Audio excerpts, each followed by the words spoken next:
the last experiment. Dr. Thomas Mason had always been a brilliant scientist. He had studied medicine at the finest schools in Europe, and his groundbreaking research on the human brain had earned him international acclaim. But there was one experiment that he had conducted years ago, before he had become famous, that he had never been able to forget. It had haunted him for years, and now as an old man he felt compelled to return to the abandoned mental hospital where it had taken place.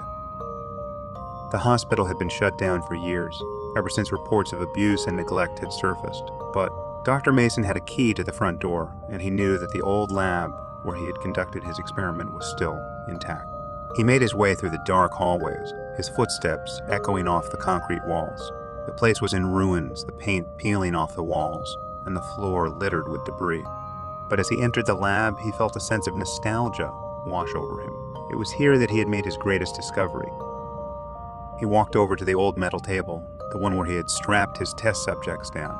He could almost hear their screams as he injected them with his serum. He had been trying to create a new type of brainwave, one that could unlock these secrets of the human mind. But something had gone horribly wrong. The subjects had gone insane, and many of them had died. The hospital had shut down shortly afterward, and Dr. Mason had moved on to other experiments. But he had never forgotten the failed experiment that had haunted him for years. As he stood there in the dim light, he felt a cold breeze blow across his face. He turned around and saw that the door was open, even though he had locked it behind him. He walked over to the door and peered out into the hallway.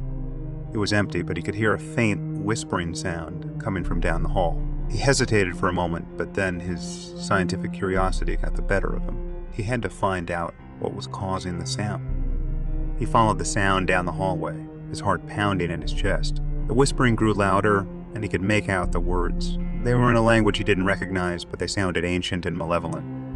He turned a corner, and there, in front of him, was a figure that made him freeze in terror. It was one of his test subjects, or what was left of him. The man was emaciated, his skin stretched taut over his bones. His eyes were sunken, and his lips were pulled back in a grotesque grin. But the worst part was the way he moved. His limbs were jerky and disjointed, like a marionette being controlled by an unseen puppeteer. Dr. Mason realized that he had created something far beyond his control.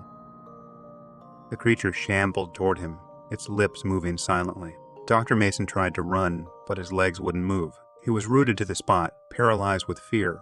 The creature reached out and touched him, and he felt a shock go through his body. He fell to the ground, his mind slipping away into darkness. When he woke up, he was strapped to the table. He could hear the whispers now, the ancient language of the creature that he had created. He realized that he was trapped, that he was going to be the subject of his own experiment. And as the creature injected him with the serum, he knew that he was never going to escape the fear that he had unleashed upon the world. Dr. Mason screamed as the serum coursed through his veins. He could feel his mind being torn apart, his thoughts and memories spilling out of his head like a broken dam. The creature watched him with its dead eyes, a look of perverse pleasure on his twisted face. Hours passed, or maybe it was days. Dr. Mason couldn't tell. He was lost in a world of pain and madness, his body writhing on the table as the creature continued to experiment on him. He wanted to die, to escape the torment that he had brought upon himself, but death never came. Finally, after what felt like an eternity, the creature removed the straps from his body. Dr. Mason lay there panting and sweating, his mind shattered. He could barely remember who he was, let alone what he had done. The creature leaned over him, its breath hot on his face. And then, without warning, it vanished, leaving Dr. Mason alone in the darkness. He lay there for hours, maybe days, his mind slowly piecing itself back together. He remembered the experiment, the failed attempt to create a new type of brainwave, but he couldn't remember what had happened afterward. Had he succeeded? Had he created the monster that had just tortured him?